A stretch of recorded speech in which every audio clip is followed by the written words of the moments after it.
یہ ہم کئی دنوں سے مسجد کے ستونوں کا تذکرہ کر رہے ہیں. گویا پہلے یہی تصور ملتا تھا کہ 1-2 گھنٹے کے لیے انہوں نے اپنے آپ کو باندھا. ایسا نہیں ہے.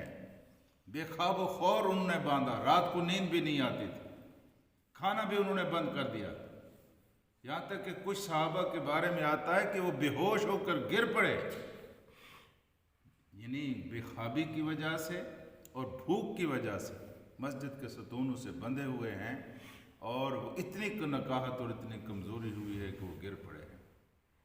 اللہ کے رسول کو خبریں دی جاتی رہی. آپ نے فرمایا یہ تو اب اللہ فیصلہ کرے گا، میرے اختیار میں تو نہیں ہے.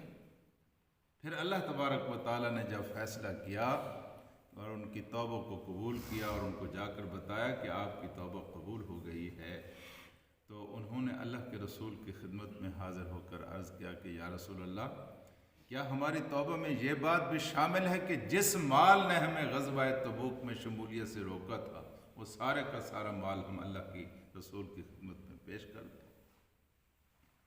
تو اللہ کے رسول نے فرمایا نہیں، سارا مال دینے کی ضرورت نہیں ہے، تم 1/3 مال تم دو گے اللہ کے راستے میں.